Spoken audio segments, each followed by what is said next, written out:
back to the Freak Show. Bumpy McSquigums here. I want to thank you all for joining me as I continue with my Let's Play of Pillars of Eternity White March, or the White March.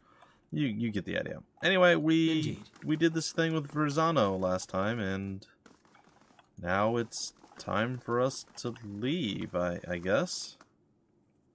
Not sure what Pallegina did, or does, or is going to do, but I probably chose incorrectly. She didn't seem super thrilled with me.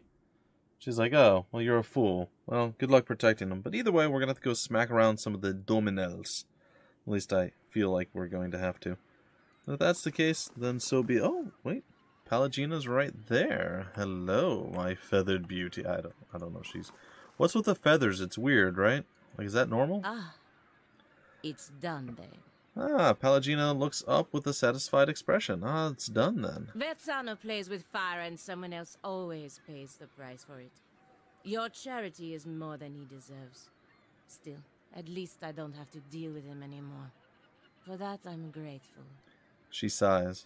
Whether you intended to or not, you've done the Valian Republics a service today, ridding us of him. I work closely with the embassy to protect our interests. But lately I think our gaze has been too narrow. Uh-huh. You clearly have pursuits of your own in the city, but I think we could help each other out. If you're interested in doing some work for us. Officially, I mean. We can go together and I'll introduce you to the ambassador. Okay, she glances back toward the warehouse and raises her feathered eyebrows. That sounds fine. Let's go. Good. Maybe I can finally do something more worthwhile than playing nanny to merchants. The embassy is up in First Fires, southwest of the Ducal Palace. She smiles. Okay. Oh, she's gonna join us. What is she? Oh, she's a paladin. Huh. Who do I get rid of? Crap.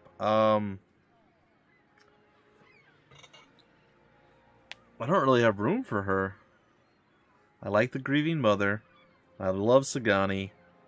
I'm kind of meh about Aloth. I like Durance. I like Adair. So Aloth would be the only one I would choose to get rid of, but I just don't see a paladin bringing the same level of damage that he does. Whatever. We're over-leveled for the area. Let's just swap you in. Farewell. We'll see how this goes. I mean, could be a complete, total, and utter mistake. I don't know. Let's, I don't remember how to reorder stuff. Oh, that's how you reorder stuff. I'm okay. ready. Well, she's got all sorts of cool things. What's this? Lay on hands 2 times per encounter. It's a, what, big old heal? Okay, yep. Sworn enemy. Marks an enemy. The focus, okay. Field, triage, Savage attack. It's immortal. By attacking with unbridled ferocity, characters are able to sacrifice melee accuracy for a significant boost in damage. Fills the paladin and his or her allies with unshakable confidence, increasing their damage reduction and converting a portion of the incoming hits to grazes. Okay, and then the other one. Paladin's intense and pure conviction instills clarity of purpose in him or her and all allies, increasing their accuracy and converting a portion of grazes to hits. Interesting. Why does that one have a moon? Was that per rest? Per encounter. Oh, that's cool. Is that new? I feel like I didn't notice that before. Or has that always been there? And I'm just done. Well, inattentive? Unintended. What? I don't pay attention. Words. Yeah, like all of them have it. I just never noticed it before, I guess. I mean, it could still be new. I'm not entirely positive. Yes. Alright, we should look at inventory. Alright, you've got nothing. Are you one of the, like, god people? What are they called? Yeah, godlike. So that's why you have the weird feathers. Affirmas mes consulius? I'm sure that's in French, and I have no idea what that I just did not say, because that's absolutely not French. That came out of my mouth. Oh yeah, what is second skin? I earned that as a thing. +2 armor damage reduction, and that's just the thing that I have now? Okay, sure, yeah, no, absolutely, that's okay. Anyway, back to the thing at hand here. What are we doing? We have a fine greatsword, and you do use a pistol. Okay. Well, lucky for you, we have a pistol. And if you're going to use a fine greatsword, why don't you use... Don't I have a really decent two-handed weapon? I thought I did. Other than the one that I myself am using. One-handed hatchet, a dagger... Really? I don't have anything. That's odd. Oh, fair enough, I guess. I know I have a couple of, like, two-handed weapons here. I have an S-stock that's piercing damage. Then I have the Justice, which is a sword. What do I have equipped right now? Yes? I'm using the Justice, okay, right? Yeah. Well, I mean, I suppose I could lend you my piercing weapon. It's potentially better than what you're using.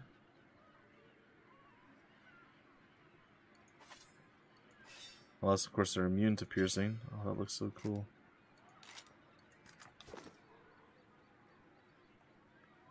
Okay, where is she? Oh, she's using that sword now. Hmm? I'm using a poopy sword. No, I want my other sword back. Well, we're swapping back. Give me this one. I could have sworn well, maybe I switched somehow accidentally. I mean, that is definitely a possibility. Here, you can take this lame sword. Yes? There you go. Yeah, alright. Switch back over to you. You can claim that. I will take your other sword because I just probably need that for some reason. Okay, feeling good. I'm liking it. And what kind of armor do you have? Medium armor? Eh. Well, we'll see how it plays out. Alright, so everybody is here. We're ready to go. We're going to go to the fires of something. First fires. It's to the north. Oh, we could go to Heritage Hill. You must gather your party before venturing forth. I do need to go there. Sorry, iconic sound effect, right? You must gather your party before venturing forth.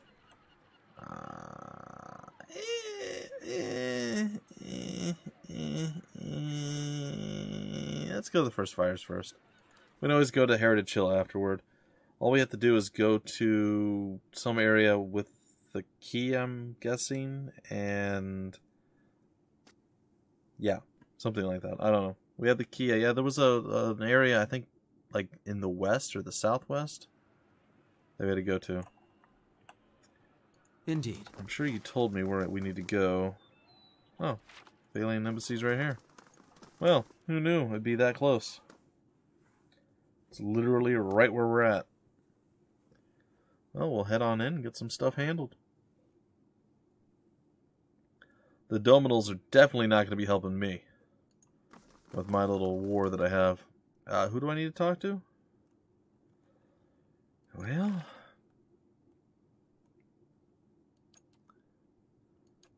no, it's not those.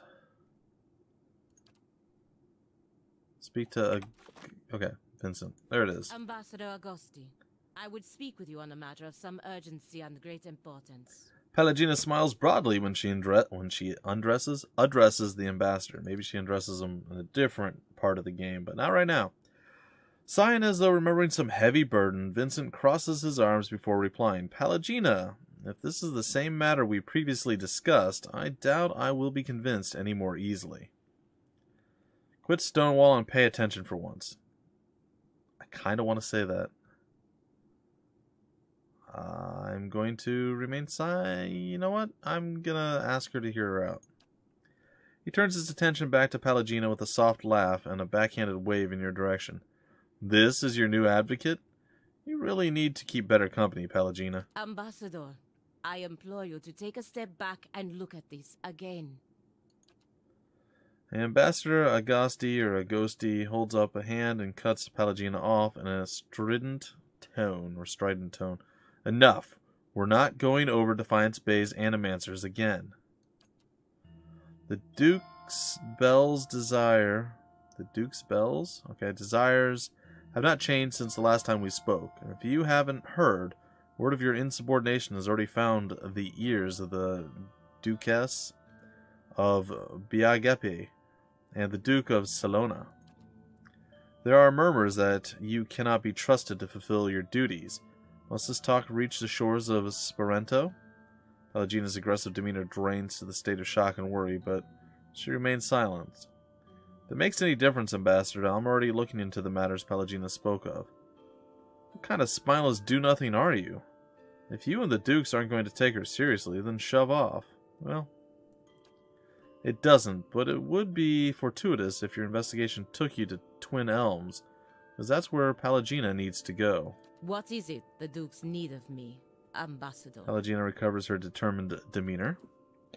Well, the Deerwood's instability has created an opportunity for us to take over the trade with Ir Glonfoth. We will need to meet with the Glonfothans soon to secure upcoming trade arrangements. The roads to Twin Elms can be dangerous, of course, but that's why you'll be our representative there. Echosi, Ambassador. But won't this provoke the Deerwoodans? Their country is falling apart, and we are already dividing up their trade alliances. Pallegina's feathers ruffle, but she speaks with an unusually meek timbre. Provoke them into what? Going to war? Through no fault of the Republic's, the Deerwood's armies have been deprived of an entire generation of soldiers. It would be foolish not to take advantage of the situation. If we don't, the Rayad Sarens will. Ambassador, that's some cold compassion considering what these people have been through. It does make sense, Pallegina. The Deerwood has problems, and sooner or later someone's going to profit from it. That's some cold compassion considering what they've been through. More than that, Ambassador, there is a practical element to consider. We may profit in the short term from this arrangement, but what of the future? The Deerwood won't forget, and the Republics may pay the price for it. The Ambassador sighs. We're not the Dukes, Pallegina. It's their decision and our job to carry out the orders. It's not like they're asking you to assassinate someone. Pallegina raises an eyebrow and clenches her jaw, but remains silent. Pallegina, he shakes his head. Go to Twin Elms, speak to the... Anna Menfath, and press upon her the instability of the Deerwood, and reassure her of the Valian Republic's desire to open safe trade. Of course, Ambassador. After a long and uncomfortable pause, Pallegina exhales deeply, the lids of her eyes closing briefly as she slumps in acceptance. The Ambassador nods and smiles paternally. He then looks to you. I know you planned on investigating this crisis together, but I hope you understand Pallegina's responsibilities. Lie, winking obnoxiously at Pallegina. I understand completely and will make sure that she completes this important mission for the Dukes. I understand, but we're still going to investigate it, responsibilities or not. Vincent bristles and turns to Pallegina. Will the Dukes need to hear more about Pallegina Mesred's blah-blah-blah-blah's wild adventures? Of course not, Ambassador. I will attend to the Anna Menfath as soon as I am able to travel to Twin Elms. Okay. That's fair enough. She holds up her hands. Good, now if you will excuse me. I don't like that guy. He's not a fun guy. Better. Could have gone worse. I appreciate that you stood up for me, but it's hard to persuade the Ambassador to go against the Duke's orders. I know you're right, Pallegina, but we may find a way for you to fulfill your obligations while looking into what's really going on around here, so don't worry. It seemed right to support you, but I think the Ambassador made good points. If you don't start following orders, you're going to get into more trouble with the Dukes. We're going to go with the first one. Enough wisdom for both of us. Now, I just need to find out how to get to Twin Elms before the Ambassador loses his patience. She pauses in thought. Still, I fear that making this deal with the Glonfothans will further weaken the Deerwood and make trouble for the Republics in the years to come. Well, it's a long way to Twin Elms. You'll have plenty of time to think it over. Follow your heart. Do what you believe will be best for the Republics. Just follow your orders, Pallegina. It's the least likely path to trouble. Yeah, Twin Elms. Verus. Verus. She nods and sighs. Help Pallegina broker a trade agreement with the Ana Monfaith. Lavender and Light completed. Kana returns to the stronghold with 2179 experience. A lavender wreath and something. Okay, blah blah blah blah blah. Joining 5 other Eastern Reach mercenaries, Kana became a passenger on an Aomao longship, swift and full of weapons bearing sailors. The ship came into regular conflict with pirates during the pursuit of Tama's kidnappers. We didn't read the mission before, so I'm going to go ahead and read that now, and then we'll continue on with this here. On a remote island in the Deadfire archipelago, I think we haven't done, or we didn't read this. The famed apothecary Tama Watua creates potions and unguents that are renowned from Nasitak to the southern edges of the Eastern Reach. He boasts that the secret to his success is his location within the archipelago, from which he has access not only to a huge array of native creatures and plants, but also to merchants traveling from all the settled parts of the world. Lately, Tama's home and laboratory have come under attack by pirates, forcing him to flee from island to island almost every day.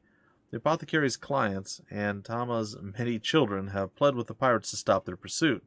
Receiving no sympathy from the pirates and no help from the mainland rulers of Abet, they have turned to mercenaries in the Eastern Reach for help.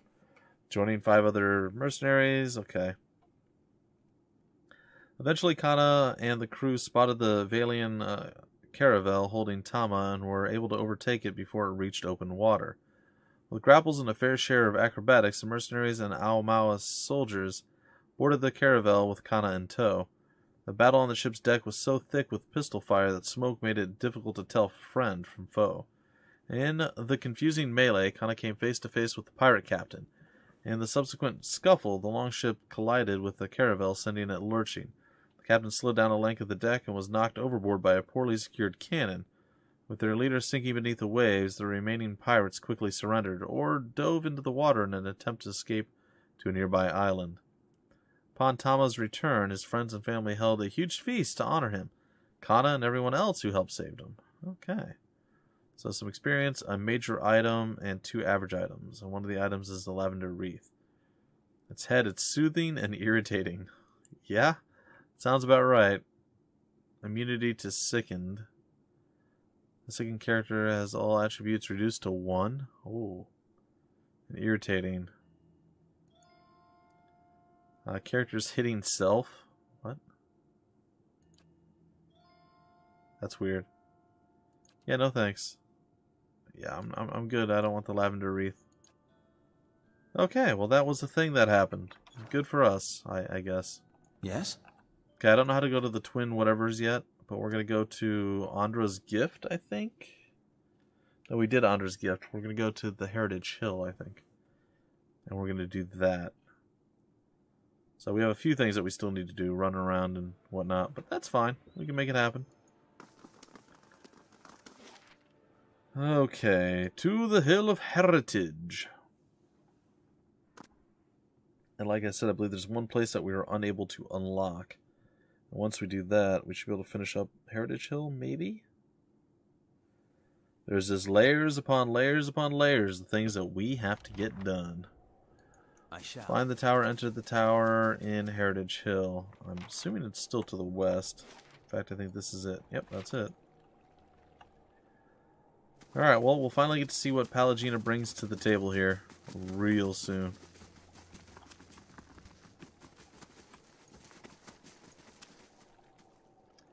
The massive stone door, blah, blah, blah, blah. Speak the words you learned from the leaden key acolyte. You hear rumbles and clanks from hidden tumblers as the door unlocks. Interesting. Okay, well, cool. Wasn't expecting it to be that easy. I thought we had to remember some of the vows, like first do this, second do that. Doesn't look like we had to do any of that stuff. Oh, there are gulls. Okay, get to the top of the tower in Heritage Hill. This could take a little bit of time. I don't think it's gonna be too bad though. Alright. Adair, why don't you break... Oh, there's a skeletal wizard. Isn't there always? Alright, let's pull the skeletal wizard over to us if we can. Nope, we absolutely can't. Alright, we're going to do this. We're going to go and do the thing that we always do. And then Pallegina's going to break out of stealth. I'm going to break out of stealth. I'm going to cast nasty spells on all of them. Pallegina's going to... Gosh, I don't even know at this point. Make a sworn enemy of the Dargul, maybe? Hey. Let's see how that all plays out.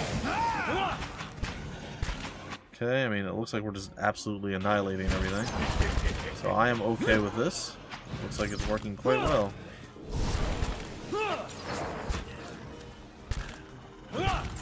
Yeah, we kind of did do killing a lot of stuff people's real good, and it was great. I don't know what Pallegina brought to the table, because it went pretty darn quick, but let's see here. Crumpled page from Aldhelm's journal. Day 7, a week of study, and we're still none the wiser about this device. Trindig remains optimistic. I don't know what I'd do without his spirit. Trindig's letter. Dearest Mother and Father, you will be pleased to hear that I've learned much already since coming to the city. There are many incredible ruins nearby, and Master Greg has allowed me to accompany him on a number of expeditions. I'm writing to you from inside an ancient Ingwithan tower. There's an entire district built up around it, but the locals have mostly left the tower untouched. They have let us set up temporary living quarters here so our work can continue uninterrupted. It is an unsettling place at times, but Master Greg has been a constant comfort, and he is quick to remind me that the things we learn from this tower may one day help us find a cure for Widewind's legacy. I'd better get some rest now. Mr. Greg likes to get an early start to the day. All my love, Trindig. Okay, weird. I mean, I guess that's fine. Seems weird. I'm on the trail. I'm on the trail. Oh, that's an interesting, weird contraption that's doing stuff. Maybe. What is it doing? Essence shimmers and pulsates within the strange device. It does indeed look like that is a thing that is happening. Alright. Hey. Let's pull the ranger a bit closer. And let's have all of you doing some other stuff. I mean, this is going to be pretty much just charge in and do murder. Like that's pretty much it. Okay, well, that was easy. Alright, what do we have here? The Potion of Power. The Skanite Scripture. Burn, feel thy hatred twist within thee, feed thyself on its bile, sustain thyself on its anger. This hatred, this bile, this anger, these shall be the tool for thy rebellion. Oh boy, rebellion. Let thine heart seethe, there is no satisfaction in open confrontation. Hide thine hatred, let it grow, that it may fester. Make thy plots in secret. The quiet slave stays in the shadows. His face seeks not the light. I can't read right now, guys and gals. I'm actually quite tired. But we're nearly done with the episode, and I'll be able to take a break, so that'll be good. In darkness doth he work, in darkness doth he move. Rebel against those who seek to control thee. Rebel against those that wish to remove thee. Rebel against those that wish to feed thee. Now another page from the journal, day 2. We've completed our measurements of the machine, thanks to Trindig's youthful agility. Further examination is required to discover its intended use. Probably bad things are the intended use. That's generally how this stuff goes. Do your eyes see what mine see? No, but we're going to take that anyway. Here's another question. Do you have any lore? Because our lore person's gone now. Your lore is pretty meh. We had somebody else who had lore, right? Not really. I guess Durance is going to start learning how to get some lore going. Everybody to kill.